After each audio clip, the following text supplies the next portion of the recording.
Souleymane Diop, bien joué. Attention, attention, Souleymane qui va résister. Oh, c'est le danger est toujours là. Il n'est pas écarté. On sent que Saint-Michel qui contrôle. Et qui va frapper.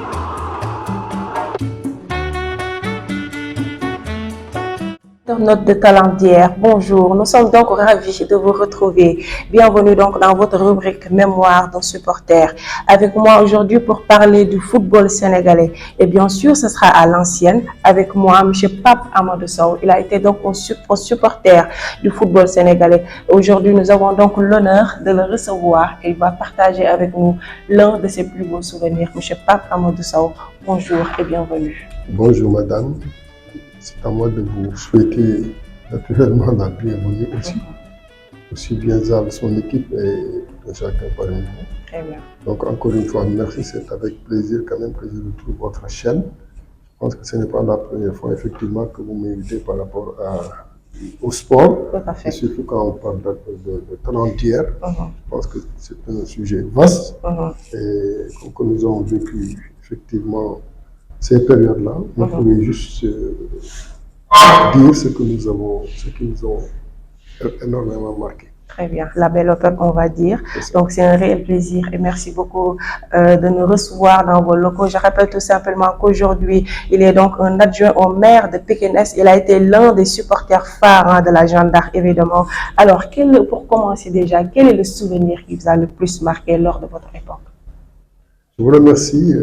Comme les autres, moi je pense que nous gardons de la Jeanne d'Arc un souvenir impérissable, comme le disent les Français. Nous étions à l'époque jeunes et nous avions pris la responsabilité sur nous de supporter la Jeanne d'Arc, puisqu'à l'époque elle était la meilleure équipe, quoi que l'on puisse dire. Juste pour rappel, la Jeanne d'Arc totalise au moins 10 fois, la Jeanne d'Arc a été couronnée champion. Alors, et 6 fois la Jeanne d'Arc a eu quand même à brandir la Coupe du Sénégal à l'époque, sans pour autant oublier effectivement son ou ses passages au niveau, n'est-ce pas, sur la scène internationale. Très bien. Donc voilà les souvenirs que je retiens de la Jeanne d'Arc, en attendant que les questions puissent se dérouler correctement. Très bien, on reste évidemment sur cette équipe de la Jeanne d'Arc à l'ancienne, évidemment, avant d'en venir aujourd'hui. Dans cette équipe-là, est-ce qu'il y a eu des joueurs qui ont marqué leur époque? Quel est vraiment le souvenir de ces joueurs-là que vous pouvez nous dire exactement? Mais bon, je pense qu'à la Jeanne d'Arc, il était impensable quand même que quelqu'un puisse porter le maillot de la Jeanne d'Arc sans pour autant être au-dessus de la mêlée. Ça, personne ne pourrait y croire. En un mot, c'était comme aujourd'hui ce que les grandes équipes nous démontrent, telles que, disons, le Real Madrid, le Barcelone, etc. Donc voilà le standing sur lequel effectivement la Jeanne d'Arc surfait. Donc bon, les joueurs qui m'ont marqué, je peux dire que pratiquement tous les joueurs de la Jeanne d'Arc m'ont marqué. Mais effectivement, je prends juste quelqu'un comme Roger Mendy, comme lui, Michel Sow, je crois, à l'époque c'était Loulou Sow, je crois. Bon, et tant d'autres, vraiment c'était Christophe Sagna également. Donc, du gardien de but jusqu'au remplaçant, en fait, je pense que c'était effectivement une équipe soudée, homogène. N'importe qui dans cette équipe-là avait sa place dans l'équipe nationale du Sénégal. Même les remplaçants avaient leur place. Aussi, on a aussi une plastique pour l'équipe nationale. Mais ban match également, moi le plus marqué ci Jeanne d'Arc, ban match nga ñu mëna jox réellement muy souvenir boo xamante ne tey jii boo koy fàttali di nga ci am mbégte mën cee wax ñi nga xamante ne tey jii mooy xale yi nga xamante ne ñoom itamit bëgg nañoo nekk ay footballeurs professionnels. Non, xam nga football professionnel moom je pense que léegi xaw na yomb daal. Mais très sincèrement à dire vrai à l'époque. am na ñoo xam ni xalaatuñu woon ne dinañ ñëw bu ñu amoon raw goos yi fi nekk léegi. Sincèrement du ñu jéggi sax Gueule Tapée gi bay dem ay Europe quoi parce que démb moom. da nga doon si équipe boo demoon. dans toutes les équipes du gardien de but jusqu'au dernier attaquant, même les remplaçants avaient leur place au niveau de l'équipe nationale. Je dis bien à l'époque, quoi. À l'époque. Bon, maintenant, c'est normal. Mais par rapport à football, dafa am différence, voilà. C'est quoi réellement ce qui se passe? Si vous devez dire qu'il y a une différence entre le football d'hier et celui d'aujourd'hui, c'est quoi réellement? Xam nga déjà bon bu ñuy wax football dañuy wax dirigeant yi d'abord. Xam nga dara pour nga nekk ko da nga koy gëm. boo koy gëm aussi doo ci xaar en retour nga ciy am xaalis yow sa poche sax ngay génne di def ci équipe. Bon ñun bi may supporter Jeanne d'Arc, je pense que nous étions ay 70 71 ans. Bon année boobu laa commencé di supporter Jeanne d'Arc bien que j'étais élève. Mais gisoon naa ni man équipe bi moo daloon. dañ ci amoon passion. Voilà dama doon jóge fii parfois dañuy dox ba Stade Demba Diop yenn saa yi nga jóge fii bon man 110 francs laa doon demee stade. 110 francs laa doon demee Stade Demba Diop ci laay fay dugg. Abou Camara je pense que Abou Camara way def naa te mu gaañu ndeysaan ñu comédien la moom da doon jaay biir stade. À l'époque billets yi dañ doon varié ci ñaata exactement. Bon ay 50 francs 75 100 50 francs 75 oui man moom mosaan jóge fii 110 francs rek lay boo jël benn carte rapide ba Stade Demba Diop. non ba HLM ma wàcc. dox li ci des ba Stade Demba Diop. Bon donc mu dese ma 85 francs bon bu may ñëw ma doxaat ba HLM jël fa carte rapide mu ñëw mu dese ma 60 francs 50 francs yi ma jël ci ticket bon 10 francs yi ma jël ci ndox naan ko ci terminé. La différence elle est énorme, on parle de 85 francs, de 110 francs. Là c'est vraiment. Non, c'est énorme. vrai, c'est vrai. Mais quand même plaisir la bu ñu ciy waxaat quand même il faut que ñu dellu si waat un petit souvenir du football parce que tey bu ñu waxee tey démb moo tax. Mais ban conseil ngay joxe jeunes yi tey bi bu ñuy wax ay 110 francs ay 80 ay 85 francs aujourd'hui on n'ose même pas parler de ces chiffres-là aux jeunes. Mais en tant qu'ancien supporter ban conseil ngay joxe jeune boo xamante ne tey il a envie de jouer au football aujourd'hui. waaw mais xam nga nag fi mu toll moom bu ñu waxante dëgg man boog li ma wax ça n'engage cela n'engage que moi man fi mu toll nii man pour man affaire yi sabar bu tas la de. ku nekk da ngay jéem a jaay rek ne boo xëy na man mën naa nga reyante am na ñoom nag mën nañ ko. mais vraiment nit tey Sénégal boo doon jàpp ñi fi dàq football. bu ñu toll woon ci jamono yii ñuy wax nii. kenn ci ñoom du doon remplacer. kenn du doon remplacer. tey ñi fi nekk di surfer. ci football bii. dañu tombeeg seen jamono booleeg yeneen équipe yi ñuy toll yi ñuy dajeel ñoom tam ñoo bokk génération. mais gëm naa ni. football bi ñu doon gis démb ñun ba mu jaraloon ñuy jógee fii di fay ay 110 francs la ñuy yor. aller retour lekk ci. En toute objectivité gisuma tey ñi fi taxaw nii. malgré nag tout le respect que j'ai pour eux et je profite également pour les féliciter. Mais à dire vrai aussi bon. su ma la déggee bu baax dafa mel ni toutes les conditions sont réunies aujourd'hui pour réussir sur le football. waaw actuellement moom kon non li fi am amoon nañ bu njëkk ay bi fi gars yi di jógee nii. kon tey lan moo manqué jeunes yi wala passion la wala dafa am loo xam ne war nañ ko mën a def pour seen carrière mën a réussir wala. non mais xam nga ku nekk fii boo gisee da nga naan bon man dama bëgg a xeex pour toral samay waajur. C'est le slogan bon que ñu bëri di wax quoi ci sport yëpp nag. ils ont raison aussi parce que mon nit dafa war a xeex pour teral ay waajuram. pour sa survie d'abord. Voilà mais tey ñii muy ci làmb jeeg ci football beeg ci basket beeg sport boo gis tey ñii fi nekk ñii tey ñoo ëpp xaalis foofu ñi fi nekkoon dem te ñi fi nekkoon dem kenn ci ñoom bu sumee daalam ñi fi nekk tey duñ ko sot. Très sincèrement, ils étaient doués quoi. Ils étaient doués. Donc, qu'est-ce qui faisait défaut en fait? Parce que y a un manque de communication peut-être par rapport à anciens internationaux yi am na ñoo xam ne peut-être sax déggatuñu leen ñuy wax seeni tur dafa am loo xam ne dafa des ci seen liggéey tey jii en tant que supporter lan moo manqué woon réellement ba tax na tey jii ñoom dayoo bu ñu waroon am ci football amuñu ko. waaw xam nga àdduna moom même yéen ñii ak man ñii si nous ne sommes pas reconnaissants.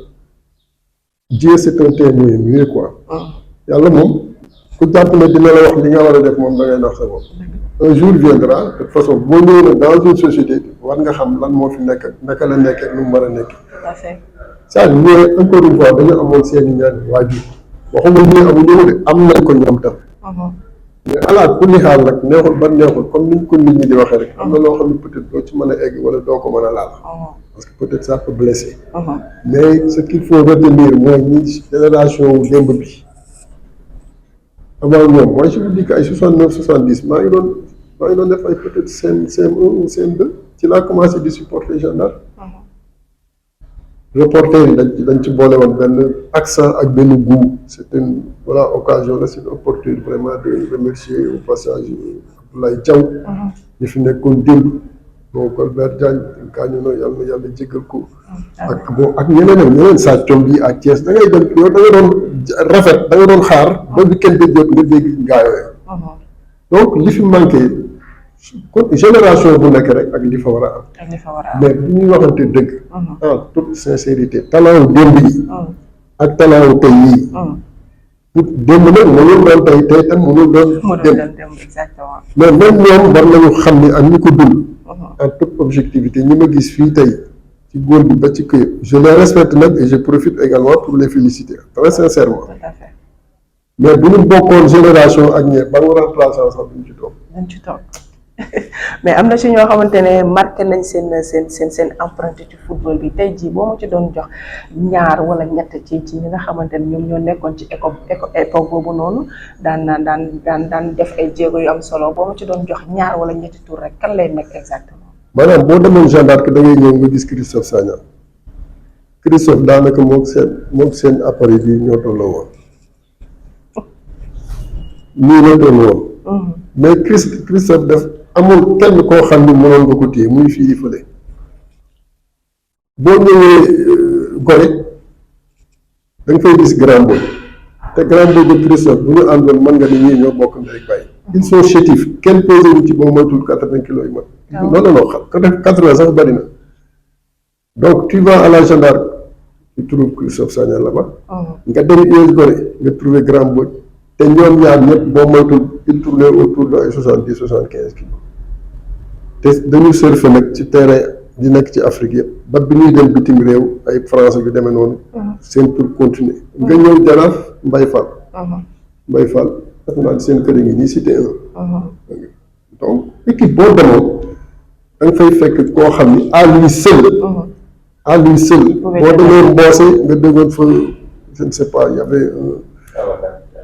y avait Babacar Thiam très bien nga dem Mbossé y avait Babacar Thiam Moussa Traoré Mbossé la nekkoon mais dafa mujj jógee sax Mbossé ñëw fi donc pléthore yi nga équipe boo dem rek fekk nga fa pléthore léegi championnat yi avant terme sax di nga gis ne diw mooy champion très bien mais fële jusqu'à terme mënuloo ne diw mi mooy jël championnat mënuloo ne diw mi mooy jël coupe très bien donc ku ci nekk amoon nga sa tour mais parmi ces noms là il y avait des joueurs ñoo xamante ne ils étaient meilleurs que les autres parce que ci équipe am na ñoo xamante ne dañ leen woowee star wala ay vedette kon ñi ngay cité nii est-ce que mën nañ jàpp ni ils étaient meilleurs parmi les autres bien mais ñooñu gars yi sañu ñëwoon def équipe non fii équipe nationale bu yàggee ba équipe nationale non on personne ku nekk xam nga jël da ngay dem équipe nationale fii kay la daal di dagg ngay dem ci OD yi ñu koy passé ak yooyu mais bu njëkk moom kenn amul loolu même chez toi. xam nga am star du am vedette. tout le monde ça ñoom dañu mënul football. personne n'ose faire de sélectionner une équipe te doo ci boole ñooñu. à moins que ñu gaañ wala ñu rouge leen quelque part ñu xam ne match bi du. non mais équipe nationale bu njëkk gars yi dañ lay woo téléphone rek ne la ñëwal on n'a même pas besoin de convoquer. C'était pas compliqué de convoquer les joueurs. Comme aujourd'hui, football actuel, j'imagine que le coach lui-même, il a des problèmes pour sélectionner parce qu'il y a tant d'internationaux qui évoluent dans le monde. Mais on aura peut-être l'occasion de revenir sur le football actuel. Dañuy des un peu ci football ancien bi. Ban match moo xam ne boo ko doon ban souvenir nga ñu mën a jox parmi ci derby yi nga xamante ne daan na am à l'ancien. Bon, je prends toujours ce derby Jeanne d'Arc et SCIB parce que moi je suis un Giaman man maa décidé nekk Jeanne d'Arc Giaman man nekk Giaman nee naa la ay 110 francs laa doon jógee fii di dem aller retour di ci fay di ci dugg stade 10 francs donc moo doon des ci 110 francs yi te dama ko doon gën a dox mais comme ni nga ko waxee Jeanne d'Arc marqué na jamonoom dëgg yàlla parce que Jeanne d'Arc bi fi tubaab di ñëw bon ñoom ci la ñu profité rek ñëw fi fekk jamono boobu nag on amuñu woon sax indépendance sax bon ñoom ñoo fi nekkoon tubaab bi occupé fii bon après ñu ñëw Jeanne d'Arc dem église bi et cetera ñu jëmoon tudde ko Jeanne d'Arc parce que bon xam ngeen tam ni Jeanne d'Arc defe naa française la woon mu nekkoon France bon amoon benn combat bu mu reyante woon foofu la Jeanne d'Arc tubaab bi ñëw fi tam bon gis ne Jeanne d'Arc boobu daal jigéen na te marqué na leen bon Jeanne d'Arc kii yi créé ko mu tëtti la maanaam père yeeg et cetera jàngu bi. l'église catholique. église catholique bi créé ko. boo jël tur boobu dëppantal ko Jeanne d'Arc bële. Jeanne d'Arc bële dafa mos a xeex defe naa benn xeex bu mu gañe daal defe naa Orléans la woon si je ne me trompe pas. xam nga ba rendre leen seen liberté seen dignité ak seen intégrité. bon tubaab yi ñoo fi nekkoon vers les 1921 tubaab yi ñoo fi nekkoon ñoo yore woon dëkk bi français yi. ñu ñëw bon ils n'ont pas hésité Jeanne d'Arc. très bien ba tey ma des ak yow ci souvenir Jeanne d'Arc SAIB. est-ce que mën nga ñu wax exactement yan fait moom moo leen gën a marqué en tant que supporter. léegi SAIB Jeanne d'Arc defe naa grand bi ñu yónni woon. mi ngi fi këram ak su këram ak fi may jëlee interview motul peut-être xam naa ni gëj naa ko gis te mag la. grand bi Dauphine la yore woon à l'époque. Dauphine waaw xam nga Dauphine bu oto yu jekku àdduna yooyu quoi maanaam oto yu jekku àdduna yooyu mooy à l'époque ay idée ak ay nangam ak i nangam. mais Dauphine moom à l'époque comme équipe oto buy clando la rek quoi. d'accord. mais moom jaman la woon naturellement ñun dañu amoon benn siège fii peut-être siège baa ngi fi sax même pas 100 mètres. même pas 100 mètres. même pas 100 mètres mais borom këram noppaliku na ndeysaan muy góor gu baax góor gi bu Kunta Sankhare. muy góor gu baax ndeysaan yàlla na yàlla jéggal ko foofu moo doon suñu siège léegi nag suñu match contre SAIB. ñun tam ci dans le département de Pikine. président Joa bi fi nekkoon à l'époque dañu joxoon suñu responsabilité dañ ko doon jëlal suñu bopp ñun ñoom nañu def li ñu def mais ñun dañuy def li ñu def. grand bi nag yore woon benn Dauphine comme que ñun tam dañu bokkoon ci safal bi ci xoo yi. ñu woo grand ba mu ñëw ñu jox ko ay lépp wax ko xaalis ak tout pour mu dem SAIB. bi mu demee SAIB alors toog quelque part. am na fa ay mbokk waa mu toog. xam nga mais tout en ayant l'œil sur l'équipe ñu ngi déplacé woo nangam. j'imagine.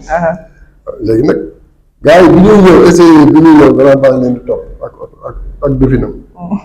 bon seen oto noonu seen oto moo gën a gaaw Dauphine fuuf Dauphine moom lu yàlla xam doy na rek. mais comme ñun dañ chargé woon mission aussi fu gars yi jaar ñu xam bon lu ñu def ñu xam c'est-à-dire loo xam ni c'est visible quoi moom mën na ko gis ak bëtam. parce que bon comme ni ñu wax rek bon les détails font la différence aussi hein. tout à fait. bon donc grand bi ànd ak ñoom mais amoon na tam ay loo xam ni peut-être moom la séeréer yi doon sangoog nangam ak naa parce que tam yooyu boo ciy dugg bon duñ la bàyyi nii rek nga ñëw dugg ci ah il faut nga. defaru ba pare quoi. bon grand bi donc fi gars yi jaar yëpp ak ñun li ñu ko waxoon lépp sincèrement def na ko. moo tax suñu match contre SAIB bon à l'époque SAIB à l'époque rek moo doon représenté équipe nationale. ah bon. waaw oui Aspirane Ciss Maboury Niang dem si yàlla si ki santoon Sey xam nga. et tant d'autres donc à l'époque SAIB rek moo doon représenté équipe nationale.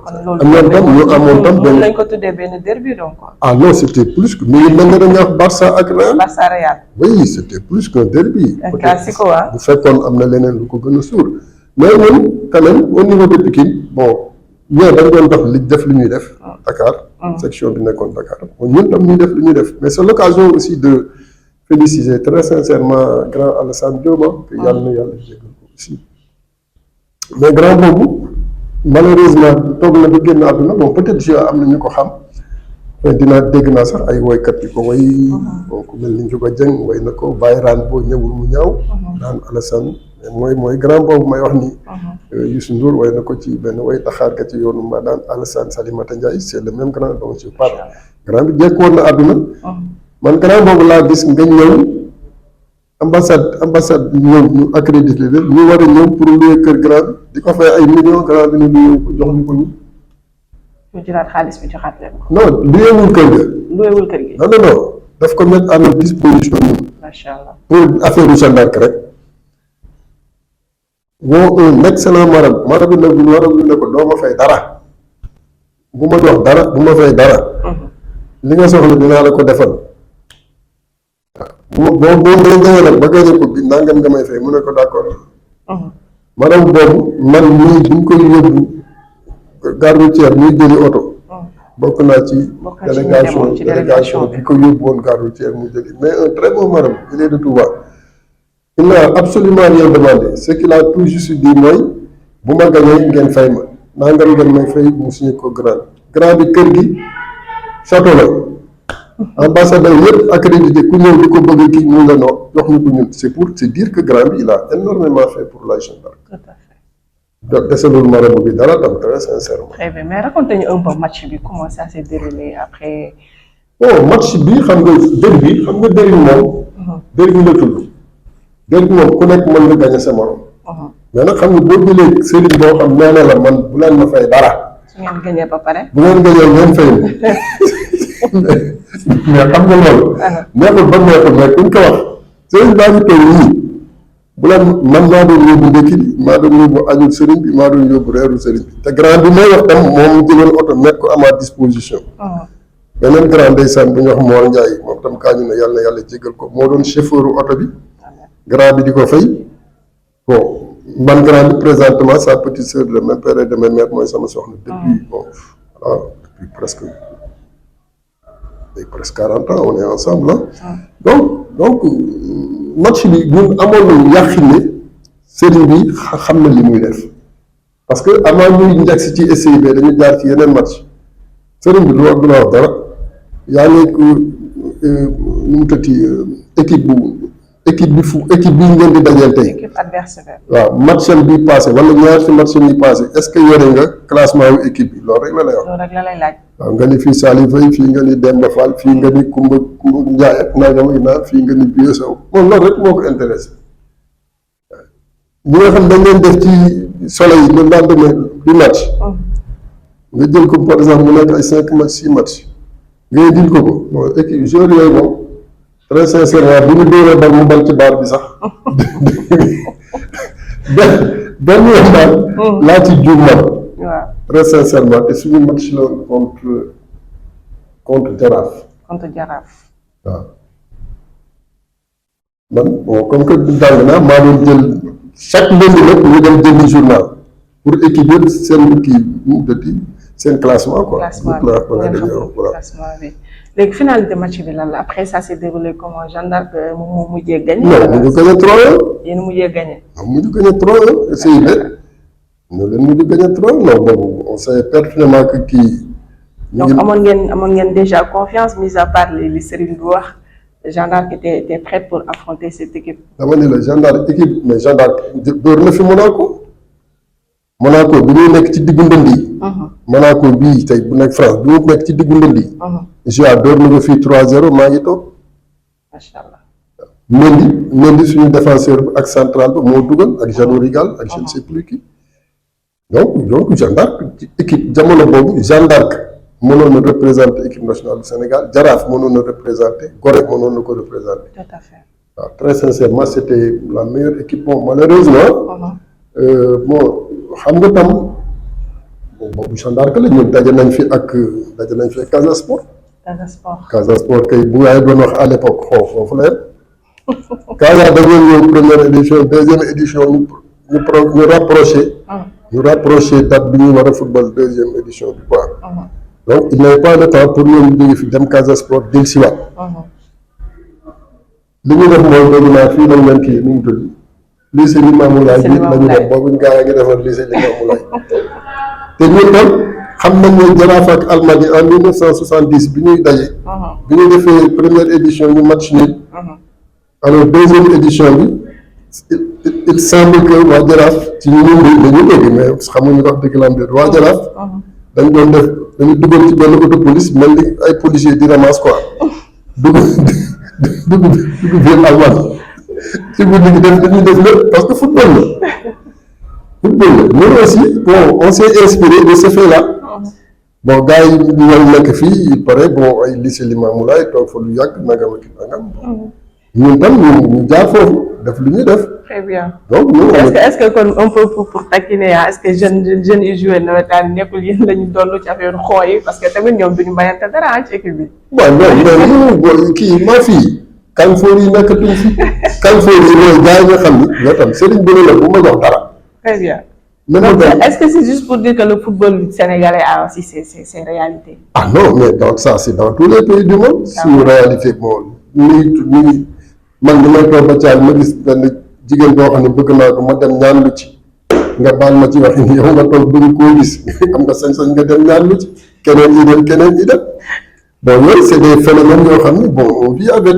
D'accord. On vit avec am na nag ñoo xam ni bon ñoom dañ lay t'assure la victoire même Europe sax am na fa ay gars yu fay bu fay jógee mais di ñëw fii. di wut si ay ñaan. ban ñaan je peux citer des noms mais jarul am na fa ay gars mais tout récemment sax les gens en ont parlé. Très bien. Ah non. Mais quand même c'est de très beaux souvenirs yi nga xamante ne marqué na seen époque les années 60 les années 70 j'imagine. Ah oui non très sincèrement jamono boobu moom neexul ba neexul mais sport moom foo dem rek. Très sincèrement da nga naan waaw quoi. joueur daal dara nag moo xaw yàq. man lii dal gendarme sincèrement gisoon naa ko. C'est dommage on va dire. waaw lii dal gendarme suñu siège yi woon fii ça ne fait pas 100 mètres yu ma. y avait un président bu dirigé woon gendarme. Ibrahima Samb. Ibrahima Samb baaxoon na amoon na daraja yi jekk woon na àdduna tu fii la ñu fekk ñu réunir benn bés kër góor gi Samba Tali mi ngi nii soriwul ñu ñëw fa benn guddi présenté parce que dafa dem bëgg a jël gendarme nekk président bi gars yi ne ko non moo tudd mu wax turam foo dëkk mu wax gars yi ne ko non Pikine nga war a militer effectivement Pikine la waroon militer parce que fi mu dëkk ak Pikine sorantewul mais mënu woon militer département Dakar. des toujours ci final Jeanne d'Arc Casa Sport final boobu final naka la mujjee vu que yéen da ngeen a topp waa Casa Sport ba fii c'était comment exactement. bon xam nga Casa dafa final ak Jaraaf. fii gagné ko. léegi ñun xamul nañ ne bu ñuy avant saison bi di ubbi dañuy liggéey ak ay marabu yoo xam dañuy wax. suñu potentiel adversaire. surtout ci championnat bi ak ci coupe bi. donc léegi ñun bu ñu egsee ba bay war a dajee Casa Sport aussi dañ ko topp comme ni ma la ko waxee léegi léegi bu ñu ko toppee tam wax dëgg yàlla nag li ñu war a def nañ ko kon moom la ñu war a def nañ ko léegi bu ñëwee ba ci match bi parce que Casa dafa dajee Jaraaf gagné ko après mu am benn engouement Casa tam gis ci boppam te foofu tam bon jarul wax quoi parce que ñoom tam dañu xaw a germal tuuti Jaraaf. gis naa sax kii frère Ndiaye bi xaw ma di ko wax quoi je pense que y avait deux Ndiaye xaw ma lan Ndiaye ak trop je ne sais pas j'ai oublié. mais gis naa ko sax moom mu wax ni ci biir vestiaire yi ci la ñu naxee waa Jaraaf parce que dañu jël seen benn affaire bu weex. jël bureau dëbb ko def ci ndox sànni ko ci kii bi sànni ko ci lu weex li waa Jaraaf daw dégg naa moom keroog moo ko dégg ci benn kii mu koy wax ne dem si yàlla Séga Sakho rek moo fa desoon jour boobu. mais ñun aussi dañu inspiré wu ci ñoom li ñuy def lépp parce que affaire cooyantu la rek quoi léegi ñun bu ñu demee ci terrain bi on était sûr et certain que ñii quel que soit li ñu am du ñu gagné non seulement marabu boobu liggéey na ci mais on avait aussi d'autres marabu yoo xam ne saa dañ leen fay. Très bien. donc léegi voilà. Baba Touré ngeen ci côté yëpp pour gagner ce match là. ñun benn erreur dong la ja def ci dundam. mais sincèrement pour match yi nga xam ne dafa doon nekk nii. amuñu ci benn match boo xam ne daf ñu doon jaaxal. Et finalement, qui a gagné ce match? Nous avons gagné par 1-0. C'est un penalty, je crois, de Baba Touré, si mes souvenirs sont exacts. Très bien. La Jeanne d'Arc a donc fait son époque. Mais pour clôturer cette émission en mémoire d'un supporter, donc aujourd'hui, par rapport au football Demba, football Tay, il y a un conseil que nous avons génie pour nous faire beaucoup de farlou ci li ñuy def parce qu'on voit que vraiment le football aujourd'hui, hein, ça paye, mais c'est quoi réellement ce qui se passe avec les jeunes, le conseil que vous leur donnerez pour réussir dans ce domaine-là? xam nga nit moom da ngay am kilifa d'abord. boo amee papa am yaay. te wax naa la ko sànq à l'entame de mes propos même bëri da ngay dégg ñu naan dama bëgg a taxaw ma ne yóbbu sama papa wala sama yaay màkk quoi tekki voilà. donc loolu dafa war a valable mais mbëri ak loo ci mënti dégg ñoom am nañu boobu détermination. football bi nag dafa xaw a transversal. parce que ni nga yaakaaree ne noonu nga ciy amee noonu nga ci mën a ñàkkee. mën nga ci réussir comme mën nga ci def. waaw mën nga ci réussir comme mën nga ci échouer. bokkul ak làmb ji. bi ci des mooy nit dafay am worma. worma mooy nga discipliné wu. te football dafa laaj ay exigence yi mu laaj sax boo moytu làmb laaj ko. loolu dafa difficile quoi parce que làmb ba soo fi gis benn làmb du duré 90 minutes. non. Au tic au tac gars yi jàpp la daane la moom ñu ni combat bi jeex mais kii moom dafa métti quoi. Moi ce que je conseille aux jeunes mooy d'abord ñu delluwaat ñu jàngaat football Saliou Faye ñii nga àndal footballeur la woon donc moom xam ne leen moo nekk ci football booy nañ dem ñu jàngaat football ñu xaw a def ndànk tuuti quoi mais ñoom lu ci bëri seen dem dafay gaaw. ko yàkkamti. ñu ci bëri aussi amuñu war na wax naa ko léegi mooy fukki yi ñeent yu ci réussir wala juróom yi boo moytul nga perte sa langue bopp bu la nit ñi romba sax nga commencé leen sax teg loxo te xamuñu ne ku li xaq wala kaana muram. Football dafa bëri ay exigence. waaw donc il y a énormément d'exigences ce que je recommande à ces gosses là. mooy ñu dem ñu jàngiwaat football quoi. Très bien. C'était donc un réel plaisir de vous présenter cette émission Talent d'hier. Donc, c'était donc la mémoire d'un supporter avec bien évidemment M. Pape Amadou Sow qui nous a accueillis dans les locaux de la municipalité de Pikine Est. M. Mobile nga tàggatoo ak mbokk internet Talent d'hier. Bon, li may tàggatoo rek ci di leen sant bu baax di leen gërëm mais aussi j'ai mal quand même. Parce que quand je vois Jeanne d'Arc fi mu toll nii. ak ñun liñ ci def ci xaalis yëpp. C'est un cri de cœur ah. non dama tiit. billahi wallahi tallahi. toog naa ba tàyyi réunion ne leen. amatuñu place Dakar. mais xam nga dëkk moom booy wax dëgg le plus souvent tu es l'incompris quoi. amatuñu place man dans assemblée générale dem naa fa ba tàyyi may leen moo xam Sacré-Cœur la moo xam bi nekk gannaaw stade Demba Diop la ba tàyyi ne leen nous n'avons plus notre place ici à Dakar xat na te booba temps pourtant kenn waxagul ay délit bi ndaw fii ay génération foot am affaire yooyu personne n'y a pensé ma ni leen mais nañ leen génn fii ñu dem fay ñu defar yi moo fa demee gars yi daggal ñu yàmbal loo am jox leen di ci des nga koy fay par naak naak mais tey équipe bu toll ni Jeanne ak li mu def lépp ak li mu fi génn ci ay vélo yëpp fu mu entraîné sax parfois da koy ab wala mu koy loué mais ce n'est pas encore tard nañu xoolaat supporters yi ñu recensé leen ku ci nekk loo am nga indi ko mais ñu dem fee ñu daggal ñu leen jinaani ñu defar ndànk-ndànk suñu équipe parce que ñun suñu wàllu wéy na nit du ay 69 70 ans moo di delluwaat di daw ci ay xale quoi donc vraiment maa ngi leen di sant di leen gërëm di ñaan seen chaîne bi ak seen équipe bi yàlla def ci barke defal leen sutura li ngeen xam yéen a ko li ngeen bëgg yéen a ko gën a xam